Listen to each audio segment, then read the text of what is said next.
Hey everybody, this is Sergey and Be Yourself podcast, the podcast for people who express their true selves. Today, my guest is Jane Klepa. Hi. Jane, who's my friend, she's a successful businesswoman and entrepreneur involved with startup communities, innovation, leadership, and other stuff in Ukraine and in Europe for the last 10 years. So, Jane, thank you so much for taking the time with me. Thank you for the invitation and for such words because, of course it's about me, but we combine and mixed different roles, and not only entrepreneurial and businesswoman role, it's about me, but also another one. But I think Sure. we discuss it today. Yeah, we'll definitely cover both professional and some personal stuff. And I 100% I don't want to label people because it's something that kind of constrain us. So I am totally on board with you. So Jane, as I was preparing for this episode, I checked everything that you are doing or have been doing, and it just caught me by surprise how many things you're able to combine. The best word that I found on one of your socials to describe you is a change maker. And I love it so much because it seems like this is what you do. This is the impact that you have, and you help so many people from various industries. But before we get to everything that you're doing and have been doing professionally, let's start with your background. Tell us a little bit about your education. What have you graduated? And yeah, maybe we'll start from there. Let's start from there. Yeah. Long story short, actually, I'm graduate from Kiev Polytechnic University Institute, but I'm not a tech guy only from that time because I try to choose the university because of its community, because its atmosphere and something else. So it's about added value, not only about the professional or some special I don't know knowledge that everyone can choose. And as for me, it's really important from that time to choose something else. And that's why Kiev Polytechnic Institute was like a top for me because of its incredible atmosphere and students community. And of course I try to do my best and like uh, um, cover additional universities, not only Mhm. KPI, but this university in my soul. And I start my story from this place. My alma mater and me inside it.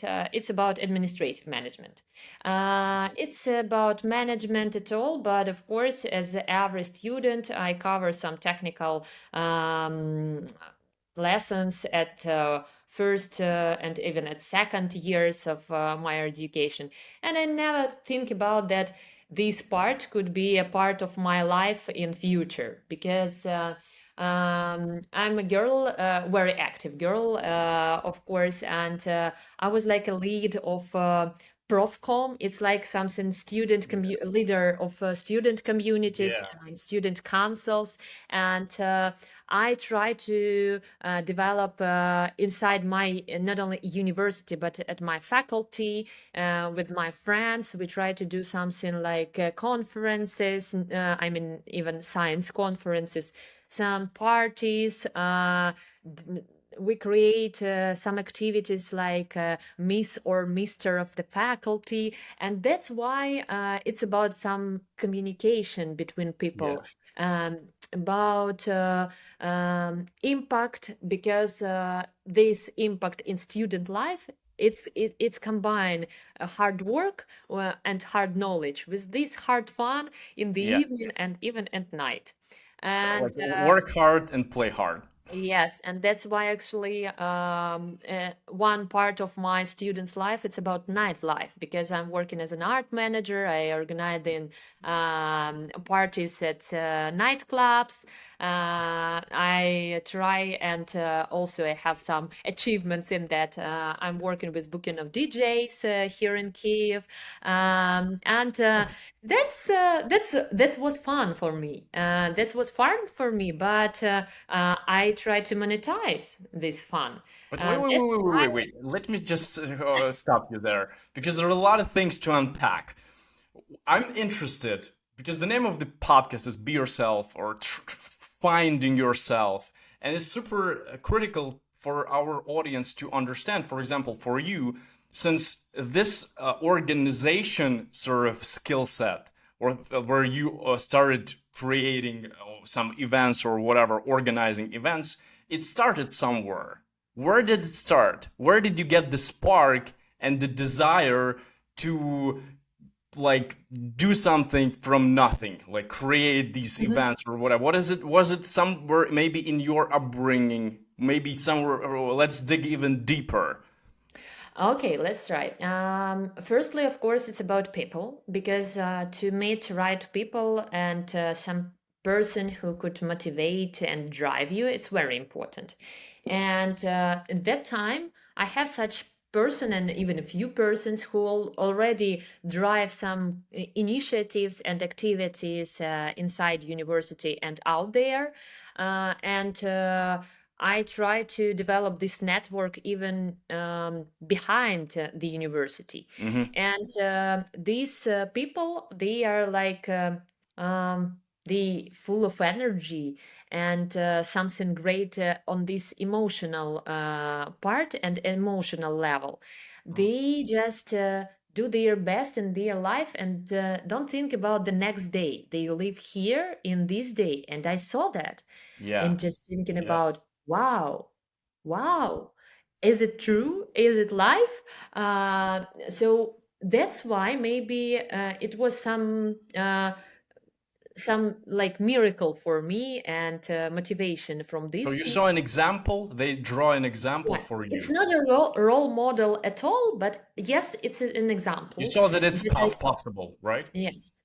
And when I have these first connections, when I have a chance to connect with some people, for example, from music industry who organize big festivals like maybe you remember or Ukrainian audience remember Global Gathering or Sure. something like that. Yeah.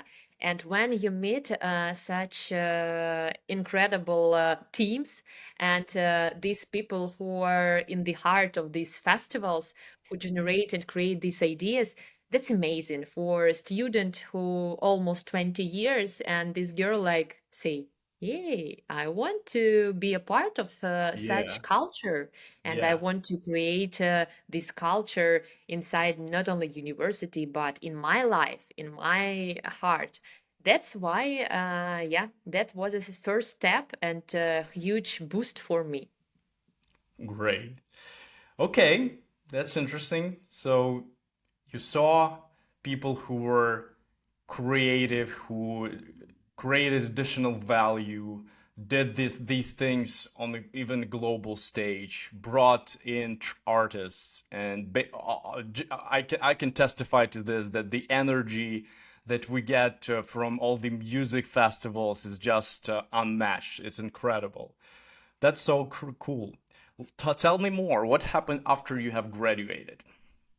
After I graduated, I tried to do my best with my skills because I already had high level communicative skills. I understand how to build some partnerships, community building part, and I tried to find something, some work that could fits for these skills. Mm-hmm. And I became an employee in my agency. So I'm working with business, and we as an agency, our team working with business with their offers and requests for some corporate trainings and their entertainment after that. So our target audience was the super huge corporates, international companies, which has different regional offices inside Ukraine, all over the country, and even abroad. And that's why we need to have more time to create not only a concept of these sessions and trainings and their entertainment part, but also to have some logistics for hundreds of people to get there in one place, to communicate with them, to generate something else. So yeah, that was the next step for me. But I can say that that's maybe this part of my life was very short actually, because it was the last half a year of my graduation from the Mhm. university at my master degree, because I'm right in my master work, and before that I work with that organization. We have like Mhm. only women team, and that Oh. the also important thing, because there I understand how it's crucial maybe to Mhm. work with like to have some matchmaking between you and other persons, and to have this women team and this power. It's also about some energy level and about the productive and effectiveness of this team. Now we are Mhm. working, and maybe some researchers that say that if you have C-level and even some part of female founders, this organization, they are more productive. They have high level of values and of course of some revenues. But we're speaking about that here in this time and a few years ago. But that time, I don't heard about that. But I have such team and such experience, which also was a great lesson in my life and in Mhm. my background, not only as an employee and as a professional, but also as a person and potential role model for further times. Well, I can tell that I know from checking out your socials and your professional life that you are a role model for so many women, and you are pushing the envelope for the women as entrepreneurs, which is really really cool. Mm, do you think that before we can tap into entrepreneurship, we have to have this experience as an employee? And what after you have worked for how many years have you worked? Did you work as an employee before you shifted to more of an independent type of work? And tell me about this transition, maybe, and why did it take place on Mhm. emotional level, on psychological, on professional levels? Let's divide these in two parts, because Mm-hmm. first of all, employee and entrepreneurial life, is we can combine that actually. Mm-hmm. Okay. And it's also normal, because I see many people actually who are employee in a big company, but also has their own project or own startup or something like that. And Okay. that's also a way It's a they very important use. lesson. Mm-hmm. Yeah. Why? And is it great to be employee and entrepreneur after that? Yes, because you know some background of the business where you work in, you know some maybe and understand some specific parts of organizational structure of team building and some even legal issues. You understand that not from your experience, which you have at, for example, zero level, but you already understand that from your colleagues and your boss, for example, if you are employee. And you can understand which issues you will have if you will go by your own as an entrepreneur. And that's a very big plus and achievement for every person who switch from this to that role. If Hmm. you, but I know great cases when an entrepreneurial person go into employee, and that's also a great one. Why? Hmm. Because, for example, I think that that's also a success story, but not a fail one. We're working with one of the startup which are like developing smart city, smart home systems. You can That give us the was name. Why don't we advertise? What is the name of the startup? yeah, of course. It's Echo is Me startup. They are they are working in Ukraine for a few years and have a great results with even with fundraising campaign. They have investments here in Ukraine and abroad, and hey, they have a business development process during the creation their solution. Uh-huh. They have a great result with pre-sales, potential pre-sales abroad in different countries. But in one moment, this team, because they have three co-founders, main co-founders, they understand that they can't to do this solution and they thinking about of that and the investment that they are raised they felt with that because it's not enough money to develop in the final this solution and for those potential customer that they have for that moment. That's why they understand that, and it's a clear and very powerful decision of this team. They say, no, we can't do that. We fail with this company. And they say this publicly. They are, say that we are closing their startup uh, and say goodbye to their entrepreneurial life for that moment. But they Oof. have such cool background as an entrepreneurs. That's why these three co-founders going after that to the companies as an employees, and they Hmm. gave to these companies uh, super powerful and impactful value Yeah. with this background. Uh-huh. Uh, every of these co-founder they are going to different companies. One of them go into telecom company, one of the famous in our country, another one to security company, and Ajax. they get their C-level positions because they leads the companies and they leads the departments of innovations in these companies, and they produce new products with their new teams inside companies with this background. And that's also, as for me, that sounds like a success story. So that's why I say that not only employee to entrepreneur Yeah. is important, but important, and it's also could be to switch from entrepreneur to employee, and it also have its achievements. That's interesting. I've never heard this. And from my experience, person who uh, I don't want to say lost my business, but I was kind of an entrepreneur and I had this experience with investors and running my own business. And then out of the blue, it all ended. And I went on the journey of, self-discovery.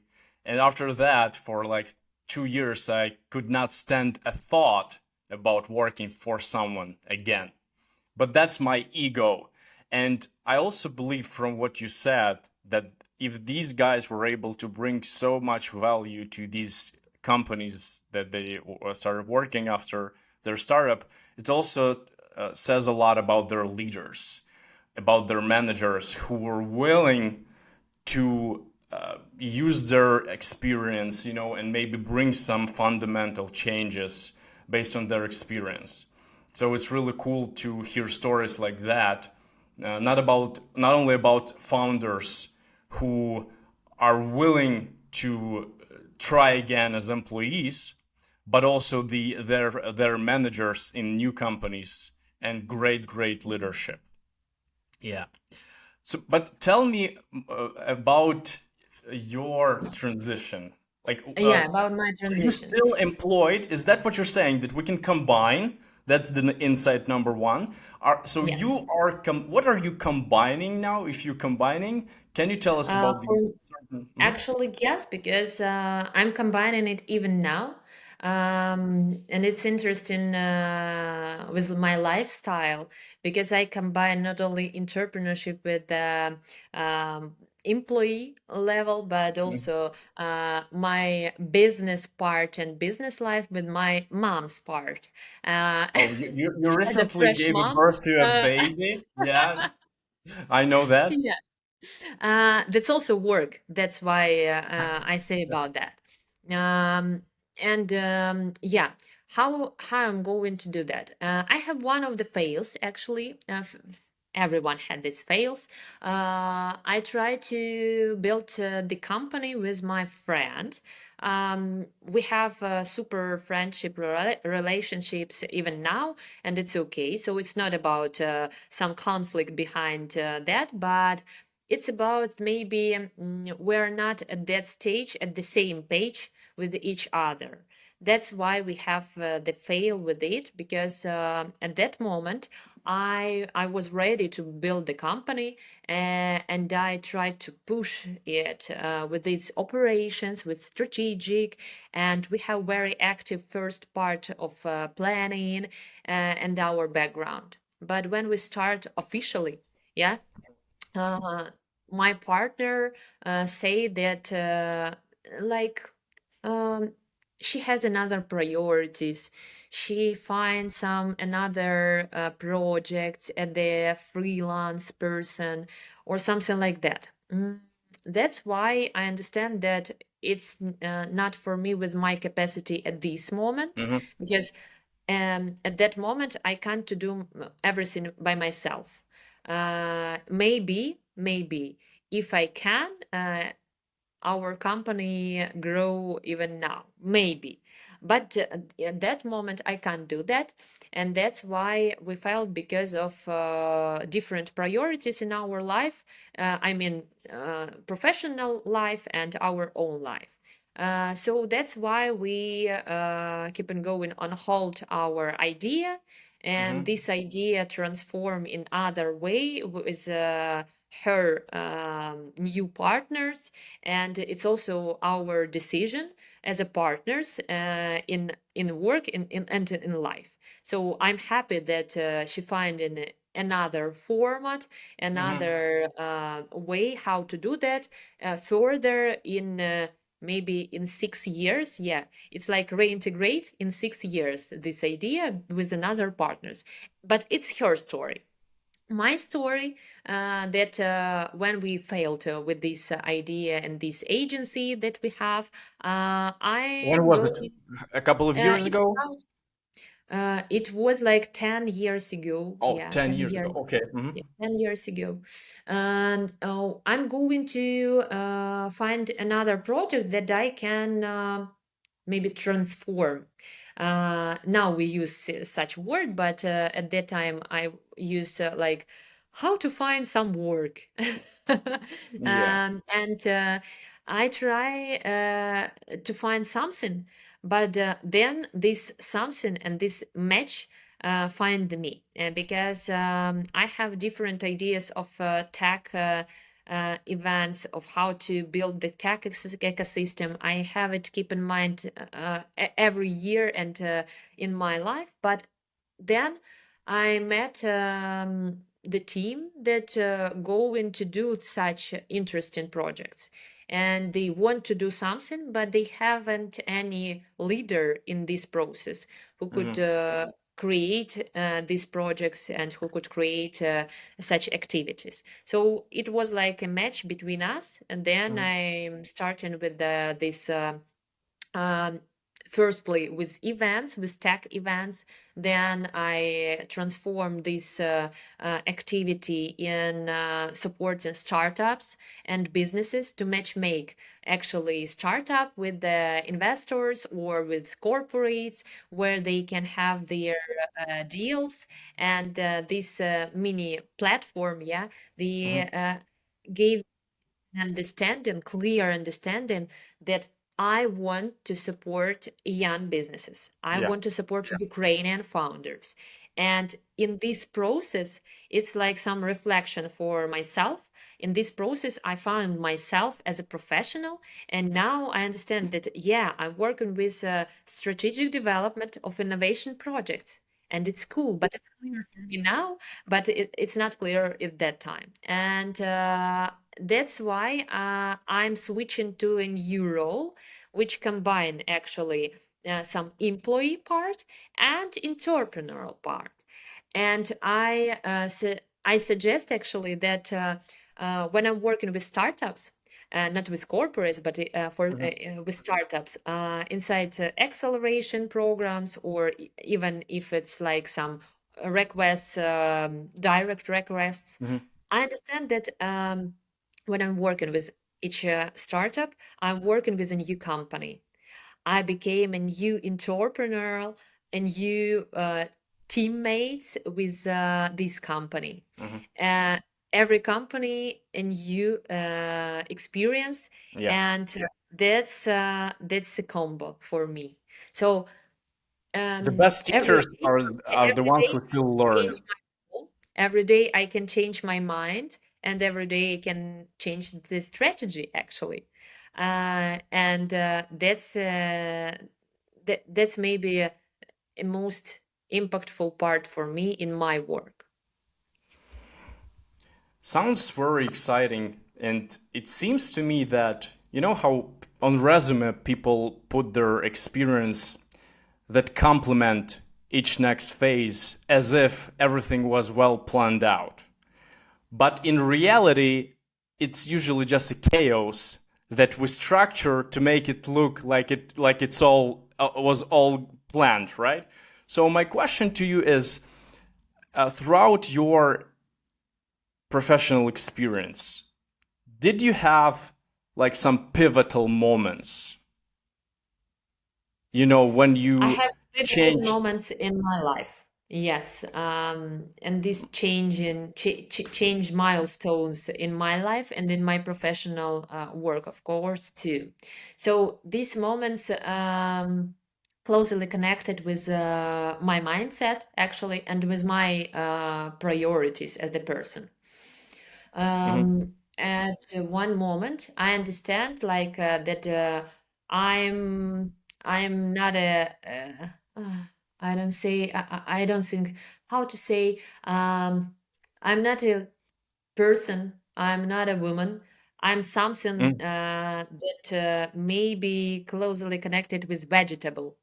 And in that moment, when I Mhm. have no energy, when I am vegetable, I Oh, understand that okay. it's enough for me and stay here and think about something else. And this something else, it's you, girl. It's you. Think about you, please. And I try to count the number of projects that I have for that moment. It's around 100 projects per year, so 365 days, and almost 100 projects in it. It's something terrible. It's really terrible. It's cool maybe for a student. So for Uh, how many years did you have such a workload?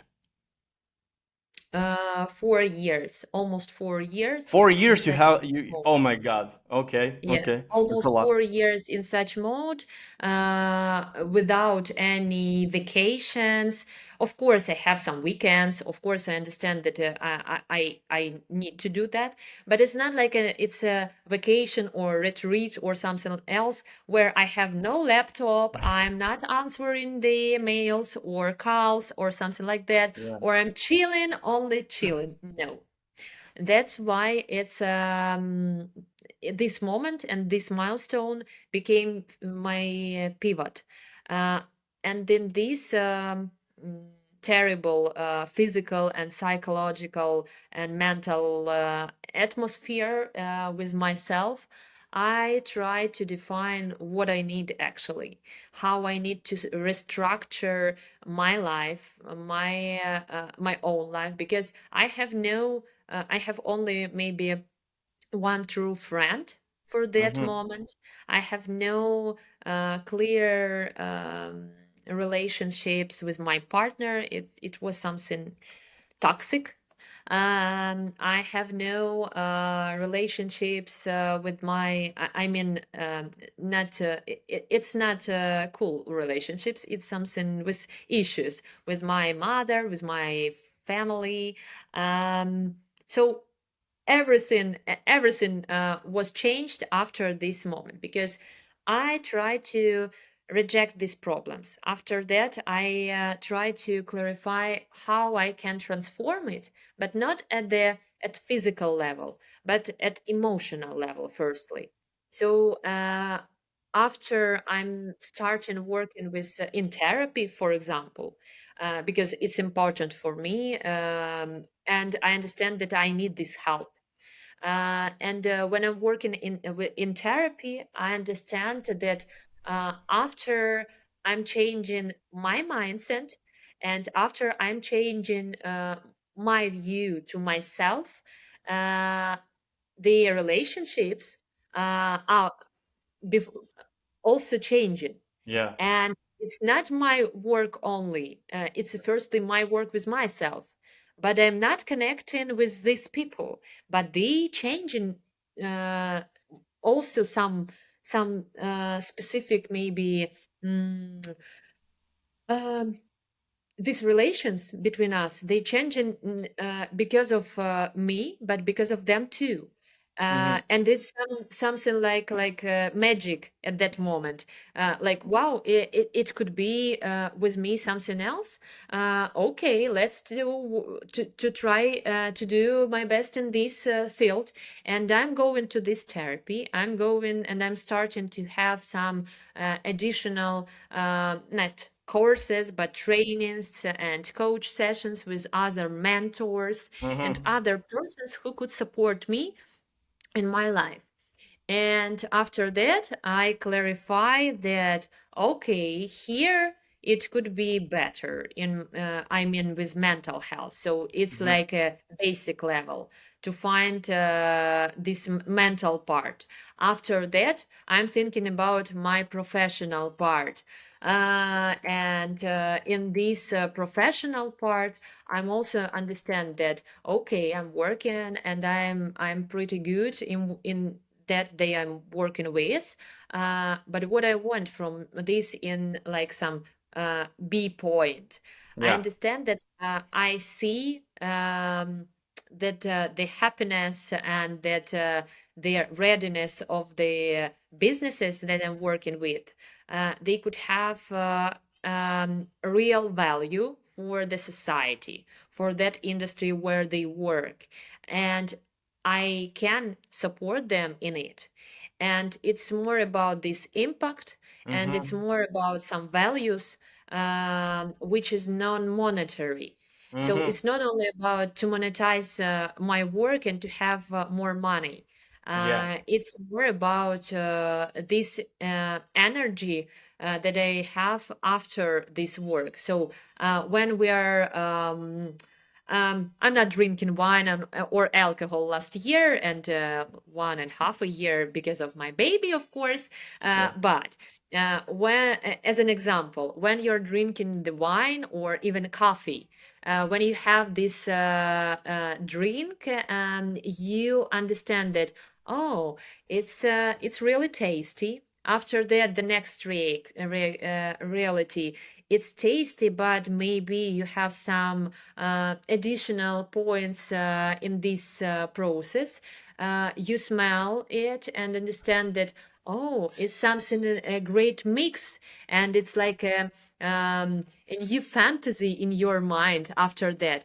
And this the parallel how I understand what I want. and Mm-hmm. how I clarify what I want in my professional life. I taste it and I smell it, and Mm-hmm. step by step, microdosing with it, I understand how to do my best and how to be at the same page in my mindset, in my work, and with actually society. Mm-hmm. Whoa, so many great insights. If you don't mind, I'm just gonna list them after this answer. So you said that after 4 years of intense work, you basically burned out in a way, and you realized that you were quote unquote a vegetable. The work that you were doing was no longer driving you, or something of this kind, right? And you realized that that was the time for a change. And this is Yes. the lesson for a lot of people. Don't be afraid to change things, even if they look good from financial standpoint or other stuff. It's okay to listen to yourself, understand if you're emotionally healthy and mentally healthy, and if it's not the case, change something. Then you said that you I, change. Hmm. mhm. I want to add that it could be another way where, for example, this last year when people are after war begins, many of people have the same milestone, but they are like at 0 point with their mental health and at 0 point with their some money, their Yeah. businesses, and so on and so forth. And that's also this breakout point where Mhm. they can start from this and start something new. Yeah, start from scratch. That's what I Yes. also said, that there is always a silver lining in every cloud. So I don't want to sit here and say that there are benefits to war, but if we think about it, that could have served as a wake-up call to a lot of people.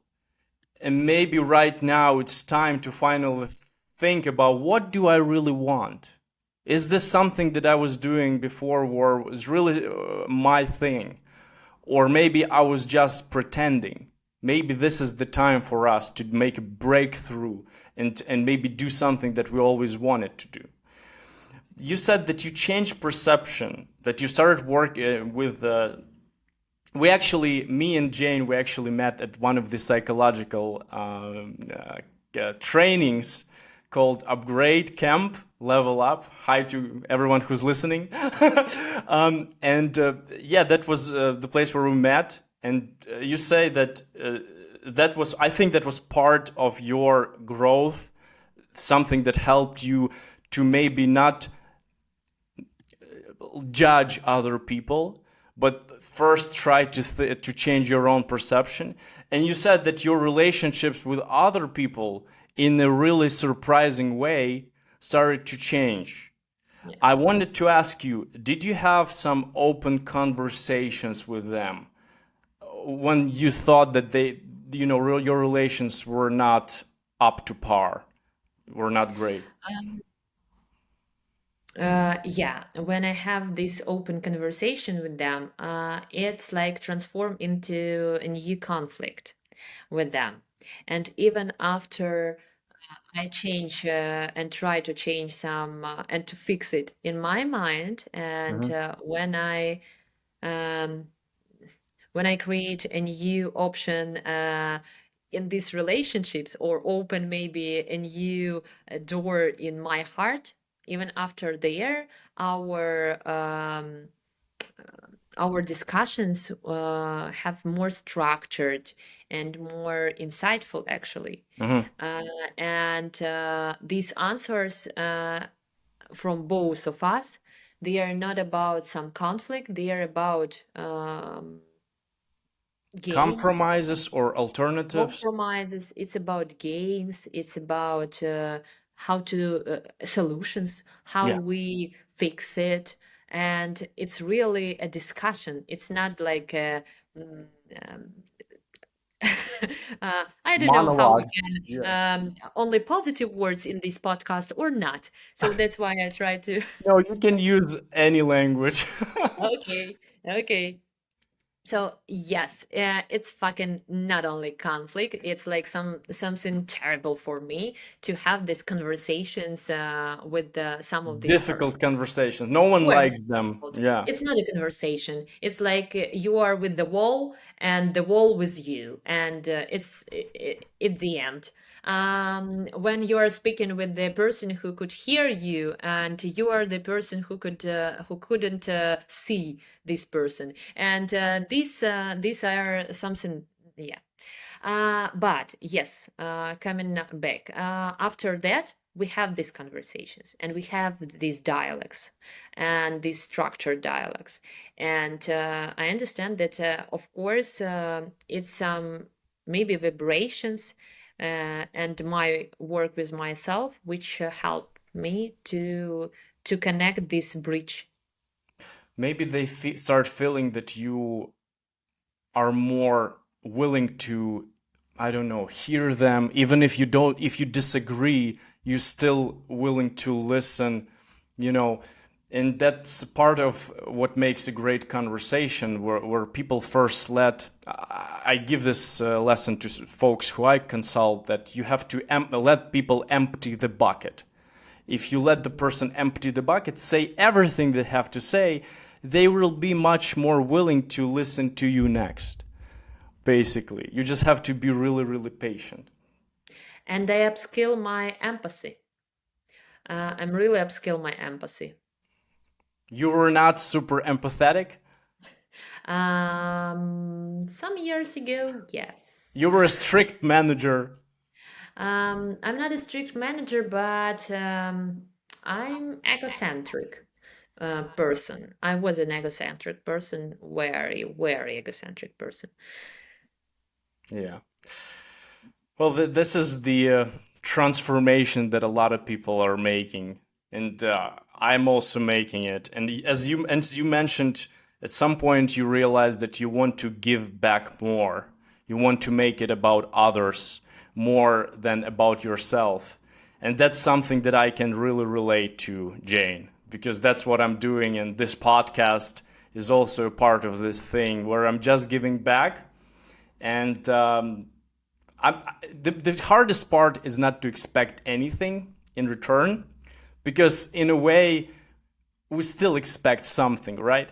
But I think when we train ourselves just to give back and do it with an open heart, I think the universe will find a way to reward us. Yes, yes, I agree with that. Yeah. Absolutely. But sometimes you need to ask. That's something that I also realized. You remember at the grade camp, they said, if you don't raise the hand, no one's gonna know that you need help. Yeah, for sure, for sure. Yeah. Just to recheck this moment, maybe, because yeah, firstly, raise the hand when you need some help, or to speak about yourself. Don't be shy in this world because it's also important.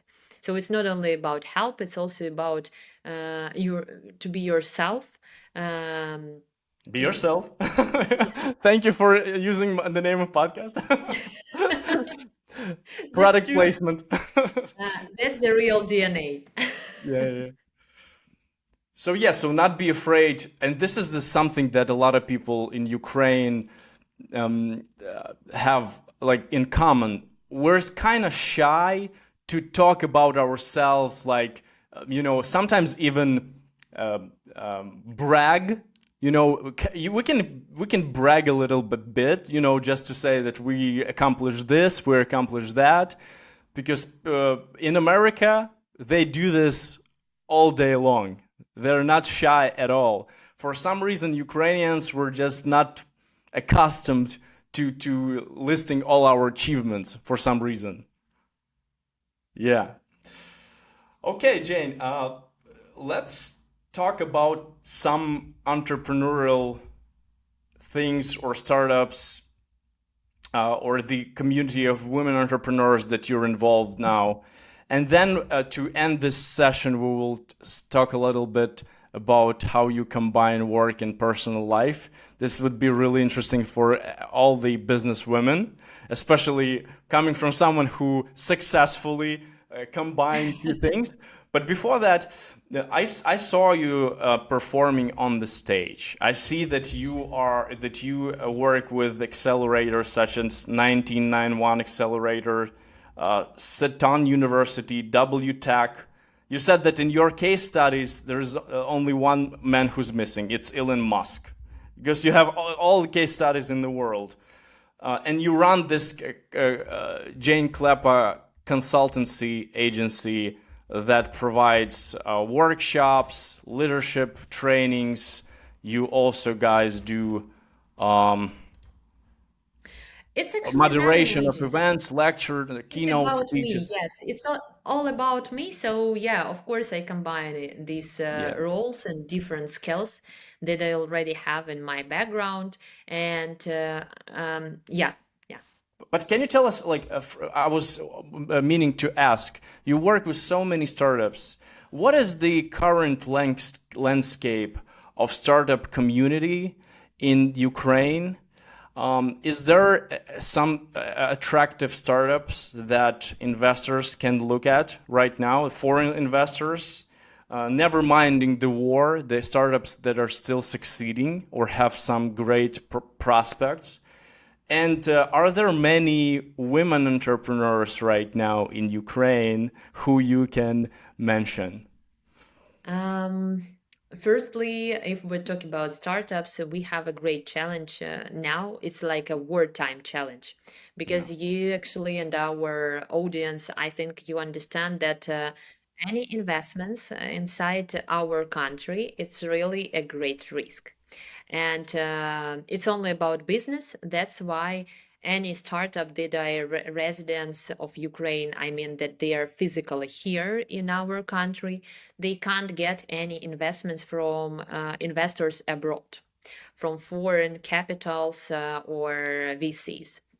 That's a problem for this moment. But if we are talking about, I'm not motivating to go abroad, of course not, because we have a great brain drain for this year. We missed a number of talents, and I mean not only startups but employees too. And I'm not sure that most of them coming back after war ended. It's also another challenge, not only in startup and entrepreneurial landscape, but it's also for economic development of the country, of Yeah. course. So yeah, when we are going talk about startups, I'm sure that those who transform their ideas and maybe even pivoting in this new reality, wartime reality, and those who going to be sustainable in this moment, they are going sustainable even after, and Yeah. no one investor they needed now. The best investor that they have, it's their customers. Yes. And if they have these relationships and they build this bridge, everything great. And I'm sure that these companies really more sustainable than startup who are who has something interesting and has a great capacity of their team, but they need only investments, and maybe after that they are going to do something else. Yeah. So no. So they first Uh, want someone to give them money instead of going and earning money, making yes. money. Yeah. Those founders, those entrepreneurs who work in this uncertainly world, like in normal world, they understand me and they understand how to fix anything they can.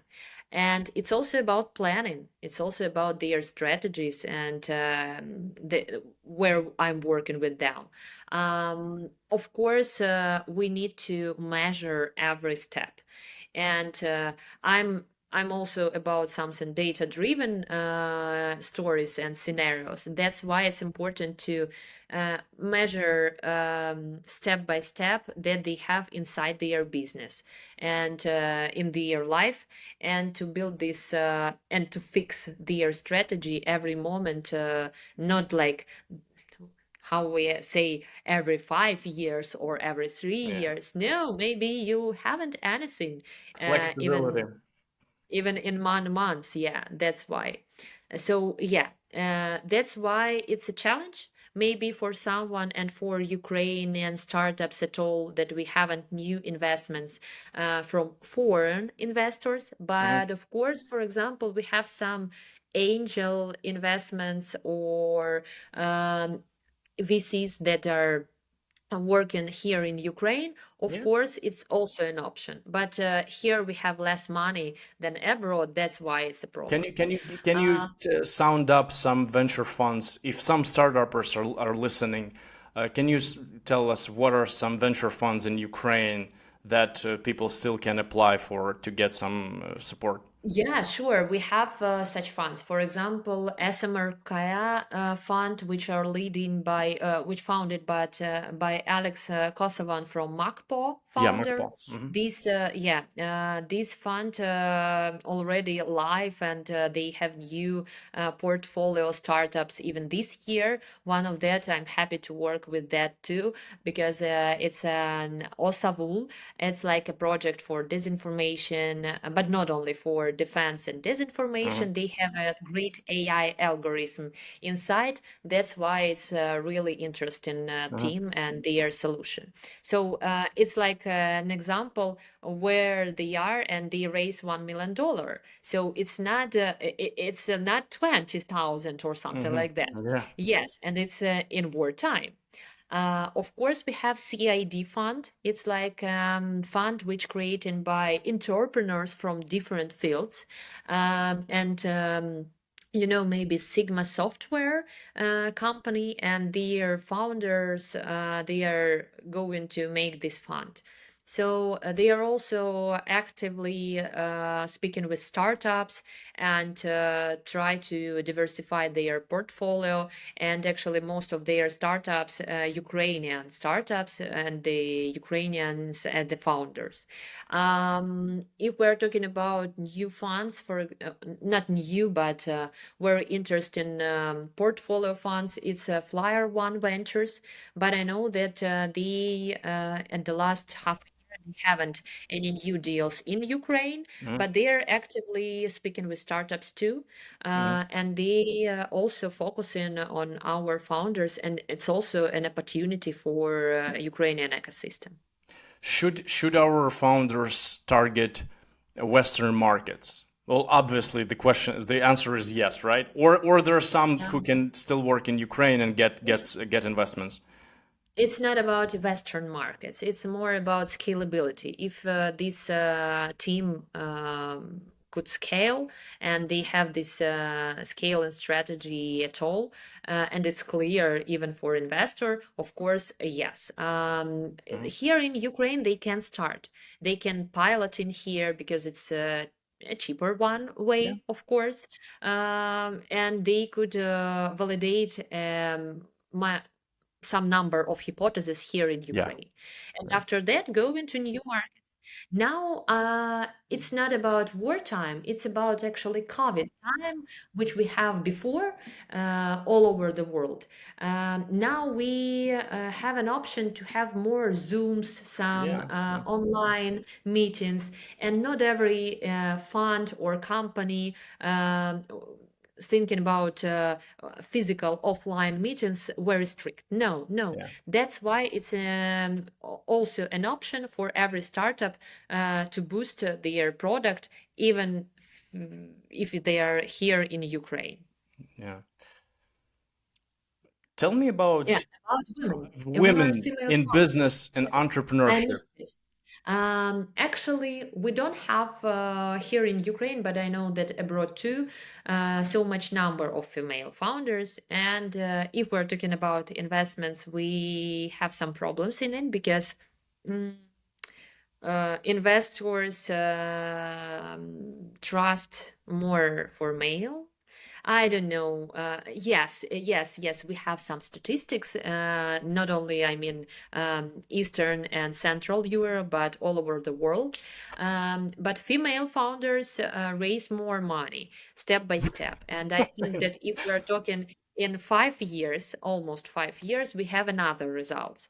Mhm. For example, if we compare this moment even for with 2 or 3 years ago, the female founders and um, their startups and their companies, they are perform in 30% better for these years, Mhm. and that's cool.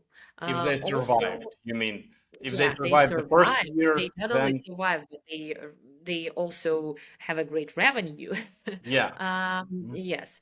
When we are talking about the communities and professional communities, what you mentioned about WTAC, this community, which born in Ukraine, now it's have more than 20 chapters abroad in different countries and cities all over the world.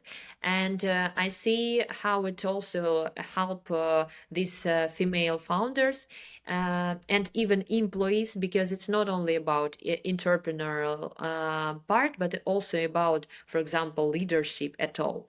Yeah. I saw how many C-level female C-level. I can find more and more cases here in Ukraine with such incredible women. And I saw how my friends also push and boost this information, and new companies try to transform their policies and their strategies inside it. And that's really appreciate me. But of course, when we are talking about is it okay or not, of course not. We could be better, and it's only first steps in our community. For me, it's important to support women. It's important to talk about that. It's important to just open this topic and discuss it, because not every even founder, I mean not startup founder, but even those who had already 20 years experience with their companies or more, they don't think about that. But when they start to transform this idea and saw the results, it's again about measurements. They just say, okay, it's maybe it's true, maybe yes. Not only we are not talking about this man's world, we are talking about some hybrid format, which could be which have, I'm sure, more values. And yeah, yeah, that's Well, why. But as for me, actually, it's some another way of motivation when I saw such cases. I totally agree with you because this man should be man, or this whole thing where you lead your company as a dictator, with authoritarian kind of type of management. I think these years are in the past. I think leaders who showcase empathy, who are cool with their employees working in other companies as long as they deliver on their obligations. Just more understandable and caring leaders. And I think, Yana Ibragimova, who was our lead at the Sure. development camp. She's such an inspiring business person for me, and I find myself in a position where I really get motivated by women a lot. And in my business years there were only men. I worked with Genesis, and it's led 100% by men for the most part, except for this girl who runs Better Me. What's her? I forgot her. Victoria Repa. Repa, yeah, Yes. Victoria Repa. But it's not an. I'm not knocking on Genesis, but that was just the case when I was working there and was raising investments there. Uh, but yeah, so that's a wonderful change, even if we're taking one step at a time. Can you tell on this note, how do you kind of combine, how you do you juggle with the life of a young mother and a businesswoman with all your activities? What are some secrets that women can hear from Jane Klepa? I have no pill, actually. So Physical. yes. Um, yeah. As for me, firstly, it's about this decision because it's my own, but with my partner decision, and it's like an adult decision for us to have a baby. And we're Mhm. thinking about that before war, of course, but as we have for this moment. Yes. Shit happened. And Yeah. So, shit happens like, but no, a baby is not a shit. not, It's but I like mean the war. Yeah. I mean, yeah. Yes. It's like a new teacher for my life. And every day I have a new knowledge with my baby. And it's actually not only about empathy, it's about more new fibers and vibrations inside. And you have no plan, but you have it. It's to combine this skill too and upskill this because even if you have some strict plan for this day or for this month, as for me when I'm planning every day because I have some meetings, I have some strategic work, I'm having new partners or something like that. I'm working with them and need to have this plan. But if this plan, I mean that my baby could have another one, and I need to not fix, but to match it as a puzzle. It's hard, of course, Yeah. hard. It's not a simple one. But if you have no, I mean that in the end of the day or in the end of the week, when I'm checking all my tasks and my ideas, and have, for example, only 30, 40, or even 60% closed, I'm happy with that. So if we're going to this way that 60% it's also a great result, uh, it will be easier to combine the role of businesswoman and mother role. Hmm. Because if you want only 100% every day, um, I think that it's impossible, for example. Or it will be, but what the price of it? You can't be a Uh, perfectionist, right? You have to understand yes, that there are going to be yes. sacrifices. Of course, you have a support. And when I became a mother, I understand that ask to for some support, for some help, it's very important. If you have something to deliver or something like that, do that. uh, I'm having less control with my life and even with my work and process than before, Yeah. and I'm okay with that. That's a new Yes. level for you, right? To be okay. Yes, it's a new level. And it's maybe a new level of my Zen. Yeah, yeah. Jane, what that was a bliss. I think we covered a lot of topics, and that this talk can be really beneficial to people from various areas in professional, personal. Um, I just want to say that I appreciate you, and it's just interesting time in our life. But I think with people like you, we will be just fine. So keep setting example. And yeah, thank you once again for joining my show. Thank you for the invitation, and I hope that the people who are listening this podcast and our episode understand that everything is possible if they will be yourself. Be themselves. Yeah. Be Right. themselves. Yeah. Okay, guys. So thank you. Bye, guys.